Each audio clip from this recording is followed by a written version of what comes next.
Welcome back to the channel. If you're new to the channel, then welcome. And if you've been here for a while, then great. I just recently produced a video on a road trip, a 4-week road trip that I took where I went to the user group meeting for Vectric along with several shop tours, visited family and friends. If you didn't see that, then I'm going to go ahead and put a card up in the corner of this video. So if you haven't seen that video, you may want to go look at that overview video first. In that video, I said that I would be doing shop tour videos of the various shops that I visited on the road. So this will be the first shop tour. This will be Ryan Drapela's shop, and Ryan did us the pleasure of walking us through and talking us through his shop. With that, let's get started in his shop. Well, it's day 4 of my road trip, and I'm starting off this day by coming to see one of my favorite YouTubers, but just a genuine awesome guy, Ryan Drapela of Drapela Woodworks, and Cutting It Close. I've been following Ryan for years now, back before he was Cutting It Close and he was just Drapela Woodworks. He started off with several CNC tips which got me interested in him. He had a Laguna IQ. I have a Laguna IQ. And he was giving all kinds of tips about how to use that machine when I was brand new. And I was learning quite a bit from him. He was the first one that introduced the idea of chip load and explained it in a way that I could physically understand. So I instantly took a liking to Ryan, and on this road trip, since I was going to be out here in Texas, I wanted to make sure I got to see his shop, and that's what I'm doing today. So this is what Ryan's factory looks like as you walk up. It's a huge building, as we've seen on his shows. We haven't seen it very much from the outside. We've usually seen it on the inside. At this point in the video, what you see me doing is approaching Ryan's shop, and I'm just looking through the open door and looking at the shop offices upstairs. Then we'll get started in earnest.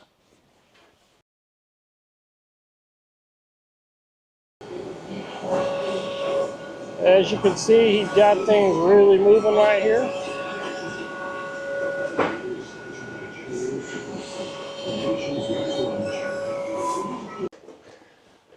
The place I want to start with a video in depth is Ryan's beginning.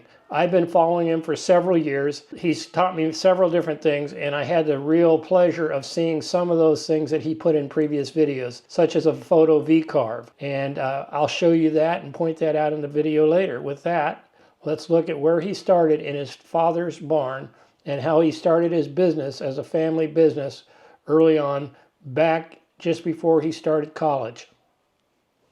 Started, all right? Yeah, so this is where I originally started the shop at. Back over here, I was actually making beer bottle cap tables. And so this is my dad's, there's still his dad's barn, but he had so much junk everywhere, so I slowly cleaned it out, and now he's kind of taking it back over. But now that you got your shop, huh? Yeah, now that I have my shop, but I still have all the equipment that we had, right? I mean, we have a Woodmaster drum sander right here, Woodmaster planer right here, jet oscillating wide edge sander right there. Got the original miter saw that I bought. Not the original, I bought a $75 miter saw from Harbor Freight with a 20% off discount. And then I was able to eventually, on a special, buy the DeWalt for $400. But back over here is just where I used to pour all the wood storages, all my little projects that I never finished, my pipe clamp rack, I mean, everything. This is where I worked at every single day when I'd come home from college. I mean, I worked in here for 4 years, every single day, gluing up stuff, leaning on my glue panels here. Scroll saw right there, how I used to do all my inlays. And then you take a router and, cut out your letter. You did old school inlays. Yes. You did it by hand. Yeah, and then that's when I discovered CNCs, and I wanted to buy the CNC to help me with the inlays, and I used to get this really pretty, like, spalted pecan right here, which is just awesome. Yeah, it says mine, Ryan's. Somebody ever threw it away. But yeah, so that was what, like, all of us always had to use a scroll saw growing up. So Dad would make us make Christmas ornaments with the scroll saw and just cut different stuff out. And so other than that, this was a metal shop. So there's welders and stuff in here and wrenches on the walls. And then, I have some wood up there. I used to take down old fences, old private fences, and then save all the wood from those private fences and make stuff out of them because it was free. So this is like thing, and I originally had the CNC right here. This is the original spot I had the Laguna IQ. Right there, I used to get rained on. all that stuff because the roof leaks. And then eventually got the saw stop. So what made you decide to get the saw stop? I cut the tip of my thumb on a table saw. Okay. That'll do it. There's This is Dad. Pops. How you doing? Hey, good. Tommy. This is Dad Ryan. No, what was your name now? Tommy.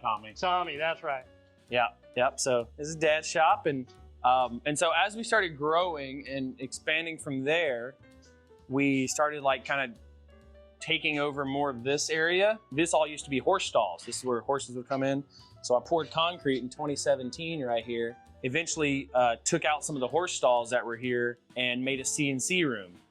And so you can kind of see this edition of it right here. You want to come in the CNC room. And so this was then the CNC room. And so Laguna Swift, this room was actually built around the Laguna Swift. So I don't know how the heck we're gonna get out of here. But had these big doors put in because we were doing sheet goods. So we wheel in the plywood, slip it on here, slip it off. And then we'd have this one running. And then eventually we had two of them running side by side that we had engraving, and then this one cutting out. And so, and then once they get engraved, you take the thing off, you turn around, put it on this table, you'd sand it off.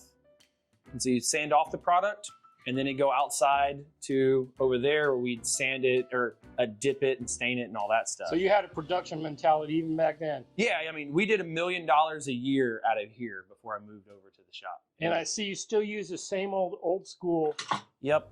They brackets. Work. They work. They haven't failed me yet. I never hit these. I always hit these. That's the thing that I hit. Yeah. Yeah. But yeah, I mean, that's what some people get so fancy. And like, at the end of the day, you do what makes you, like, I have the business mentality, but like, these work. And once you learn how to cope with them, they work. And like, this is the exact same MDF that we started with. This is the original MDF on the machine. I never replaced. And you can actually see right here where I used to screw down the piece of plywood. When this thing was cutting out the docking stations, we put it on here and actually screw down the plywood right there. And so you can tell where I just wore it out.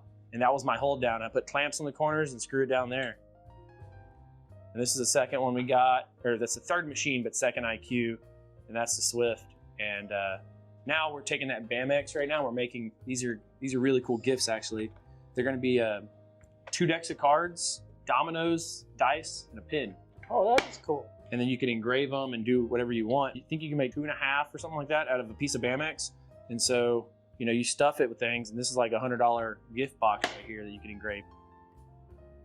Oh, and here's a, and oh, that's one of the famous, that's one of the ones that got me first watching you. yeah. This is not the OG. This is one I did. No, this is the John Wayne one, right? Yeah, well, this When is you a say different. OG, what do you mean? So this is not the original John Wayne one I did. It's Oh, the it's second not. one, but I did duplicate it. And So, what's it made out of? this is made out of soft maple. Soft maple. Yep. And what size V-bit did you use on that? 60-degree V-bit. 60-degree V-bit, huh? Yep. And did you set the depth of it, or did you let it set its own depth? I let it set its own depth. It looks like a 45-degree angle. Yep. 45-degree angle. It turned out so awesome. Yep. We originally would sand right here, and so this is where we bathe our horses at. But we'd sand right here on an old kitchen table while the CNC was going, and then eventually it got so big where Mom finally gave in and let me concrete the last 2 horse stalls in here, and so we concreted that, and then this area, which is now the studio, but this is where we actually started to sand. So this is where you do your videos and Yeah, stuff? this is where I do a lot of my videos in there, which I'll show you. But yeah, I mean, this is nothing was fancy. And then before we go in there, so we used to sand and stain, you know, engrave right here, brand and router over here. So you can tell we used to have router stations set up right here, all on a light switch with an overhead light. And so we'd router right here, we turn around, give it to the branders, go over there to the sanders, go in there to the engraving. And this was our packaging room. So in here, it's a storage now, but we had all of our inventory right here. And then you can tell we did staging. We had our shrink wrap machine. We'd have a heat tunnel, and it'd come out here, and we'd stick it on a wagon, and the wagon would go back to my parents' house, and we'd ship out of my parents' house. And so that is how the whole thing operated. So it's pretty cool. Like, Yeah, it is pretty cool. Like that is the way. The way you made it work and then expanded. Yep.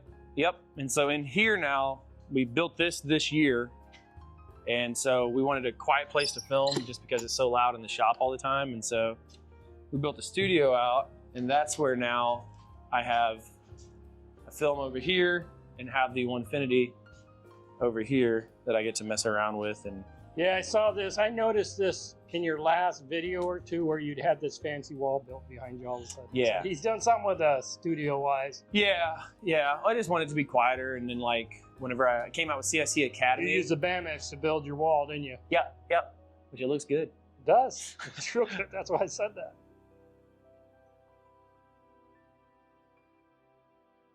So what am I looking at out here, Ryan? The line down our shop. So you have right here's our dip room. Actually, this is our last stage in the shop process.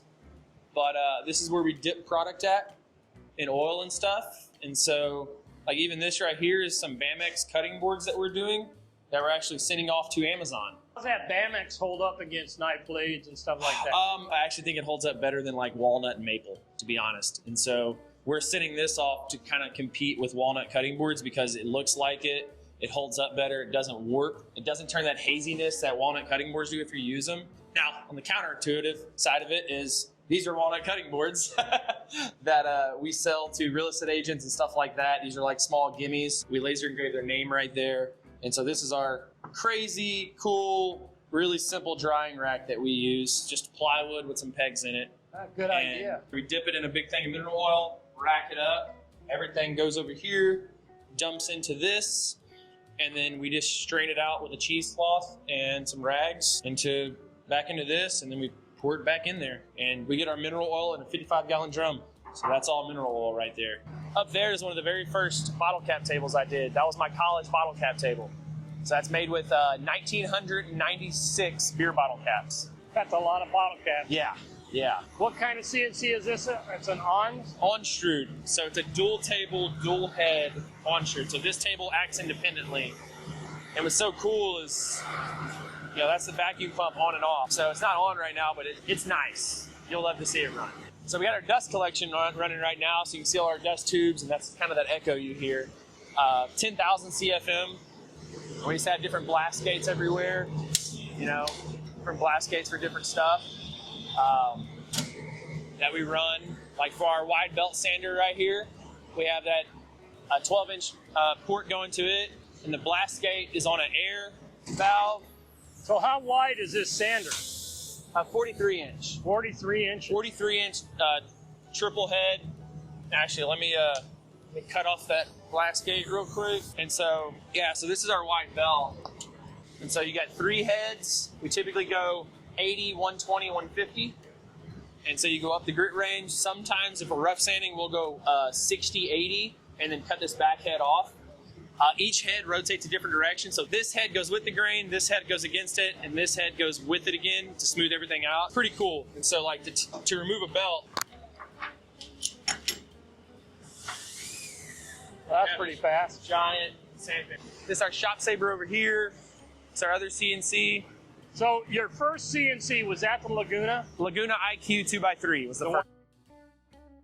And so that was your first one. Yep. And then how did you decide to grow into, there's no comparison now, right? So how did you decide to grow into, what was your next big one? And then when did you decide to get the next big one? And because that's a lot of investment money you had to put into that. You had to take I'm sure you didn't have that sitting in your pocket. So you had to take a big leap of faith that your business proposition was going to work. The only leap of faith I really ever had to take, to be honest with you, was the very first CNC. I had the product idea. I was already selling like inlaid cutting boards, and so I got the CNC to help me do inlaid cutting board. And then I was able to sell enough to kind of pay for the CNC, but not quite. And then I came out with a product that was solely based on the CNC, and so that was with the IQ. Was that all on your Etsy shop originally? That was all in the Etsy shop. And then all the inlaid cutting boards were not. That was Facebook Marketplace, friends and family, all that. But then Etsy started kind of working. And so I had the 2-foot by 3-foot Laguna. And then when it got so busy, it was running 12 hours a day, 16 hours a day. Then I upgraded to a 4-foot by 8-foot Laguna Swift. But it wasn't a leap of faith. It was like, hey, I'm so busy, I need another CNC that's bigger that can do sheet goods. So then I got that one. Then The Swift could keep up, the 4x8 Swift, but the IQ couldn't keep up with the amount of things we were engraving every day. So then I had to get 2 Laguna IQs, so I got another IQ just for engravings with the Swift. And then all 3 of them were so busy, and I wanted to start making stuff using 1/2-inch bits. And so I ended up building this shop and getting a shop saver, but at that point, it was just a check because there wasn't a jump of faith. It was like, I'm so busy, the demand's there, so it's a no-brainer. And so then I got that, and then this one ended up getting so busy, it was running 24 hours a day. So then I had to get 2 shop savers. And then when both of those got so busy, I didn't have any more footprint, so I had to get another machine that could cut twice as much in the same footprint, and so I had to get this one. And now this one is really expensive. It was a little bit more of a leap of faith, but all these machines pay for themselves. So like when I tell people when they're doing all this, most of it is just math. And so your first CNC is your little bit of leap of faith, but you can always resell it for probably 80% of the value, 75% of the value you bought it for if you don't use it that much, or at least 50%. So it's not that big of a jump. And then like whenever I bought the Laguna IQ, I was making inlaid cutting boards for $100, and I was selling them for $100 a piece, and I was doing it by hand. So the CNC saved me 3 hours on each cutting board, and I was still selling them for $100 a piece. So my easy math was, the machine cost me $6 grand. If I sold 60 cutting boards, which I've already sold 60 prior to that, if I just sell 60 more, the machine pays for itself. And so that was my math. And it ended up doing that, and then it was like, well, how can I make more money? And then... But each time you went to one of these bigger machines, you typically had to get somebody to be able to run it for you, right? Yes. I was running for the most part for 3 years. But then now we have Anthony, which hopefully he'll come around. He's the very first employee I ever had. Sanding in the horse barn. He's been with me for 9 years now. And so he runs all the CNCs, actually. So he's one guy can run all the CNCs for you at the same time? Yep. Yeah, at least these 2. When we had the Swift, the 2 IQs going and the 1 Swift, we had to have 2 people in the room because you had, it was like a 7-second change out time, at least to take it off. You had to turn, you had like 18 seconds of sanding, and then you had to put the other product on and engrave for usually 3 minutes and 30 seconds. But you had to keep track, and so you're running 2 CNCs and it was a lot. And so now we have the shop sabers, have the on-extrude, and we're rocking and rolling. The surface of that, so it glues better whenever we rip and flip. So now, you said there were 3 grits, 80, 120, and 150. 150. So we only have the first grit on right now. So that's how you cut up your blocks, huh? Yep. I got fat 8/4 ripping through. Pretty impressive. That's a lot faster than me getting on my turtle saw trying to rip this board. Yeah.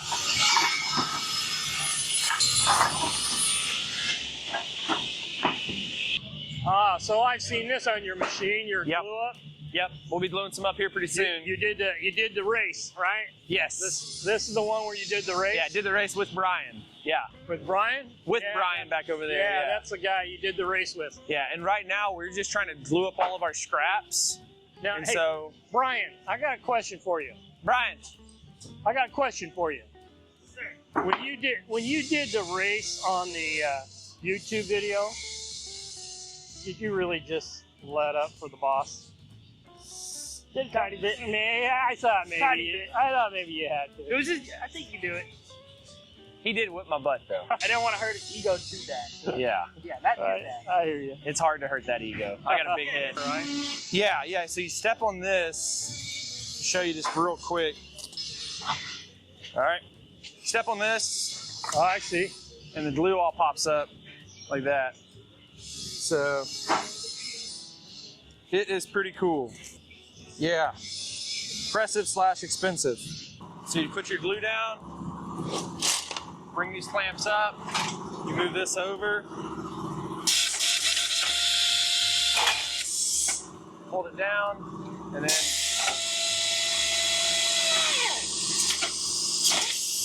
So that machine, what that machine's doing is tightening these bolts down. yeah, and so it has a little thing that sticks out. You can see it right here. And so it has this little thing. Got it. You release this, and then, yeah.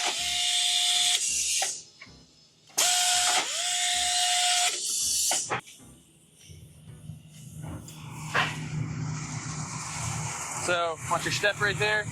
So this is our dust collector. That's a dust collector, man. Yeah. That's like a grain silo. Yeah. Now we just dumped it, so it's leaking a little bit through every crack, but it'll get full, and then it won't, you know, have dust everywhere.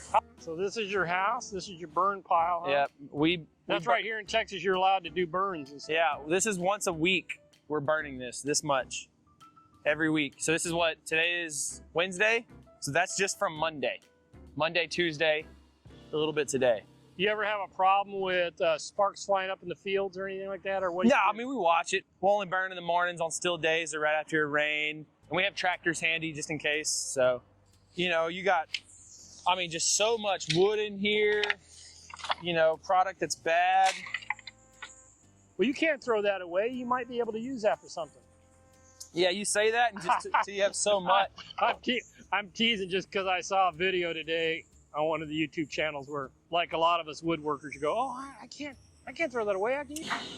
Yeah. So this right here is nice. So if you have like small pieces, you know, it's really hard to sand. You just turn it on, you know, and you can just get after it with these small pieces like that. And I mean, it's like, it's beautiful. So like we have to like this, it's like, well, how do you sand all that in there? And you just flip it and all these sharp edges. You have sharp corners. You know, and it just, I mean, we have cutting boards, you know, we have some American flag boards that we've been doing as well, like that. You know, we figured out how to mass produce these, so that's all just inlaid. That's epoxy. Yep. Yep. And so we have a stack of those and just various products everywhere that we sell. That's whether it's cutting boards like this or Texas flag boards like this, these little ones or big ones or these striped ones right here we sell. And so lots of product. Yes. Lots of product going out everywhere. Millennium Falcons right here. Ryan's showing me around his Frio coolers area. So this is, some of you might have heard about his Frio line, which is coolers and things and cups and laser cups. He's got a laser system over there. He's been lasering all kinds of cups. He's got a 1,000-cup order or something like that. Look at all this stuff. Ryan, is there anything you'd like to tell us about this part of the business?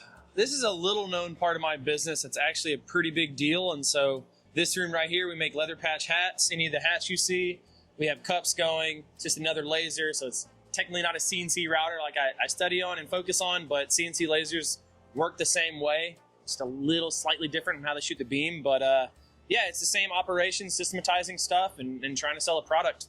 And so where do you make the hats? You said you make them in here? Yeah. So we cut leather from just a rawhide on the laser. Okay, and so then, you use the laser to cut it. Yep, laser to cut it from just a rawhide like this, right here. You know, just a rawhide. And then we come over here to this heat press and we stick a glue adhesive on it. And then we bring it to the hat press and it actually glues the thing to it. We don't do any kind of sewing, because the pressing method works just as good. We finally found a really good adhesive. And so, yeah, these are Cutting Close Academy hats that we make that we send out to the members whenever they join. And yeah, and so we do a lot of stuff for farmers and ranchers and stuff like that around here with leather patch hats. Seems that's becoming a pretty popular business for laser engravers, the whole idea of making hats. Yeah, and it's not hard to get. I mean, this is like $300. This is a top of the line hat press. It's a little over $1,000. You know, it's not hard to get into it. The hard thing is getting a contract with Richardson hats, because you have to buy like 10,000 hats from them a year. Well, that's it. That's the end of the shop tour, and therefore the end of the video. I had a great time hanging out with Ryan, getting to know about his shop and getting to know him a little bit better. I hope you were able to get to know his shop and him a little bit better through this video. I plan on making future shop tour videos based on my road trip. If you want to be notified when those videos are out, you know what to do. Hit the subscribe and all notification, and you will be notified when those videos come out. Or if you like what I do, with instruction videos for 3D printing, CNC work, laser, anything general making, then make sure you subscribe to the channel. I enjoy passing on knowledge and information that I receive and look forward to the opportunity to do so with you should you decide to subscribe. With that, I'm looking forward to the next time we meet in this medium, and until that time, go out and have some fun in the shop. That's my only request. Make sure you're enjoying life, and we'll see you the next time I make one of these videos. Take care.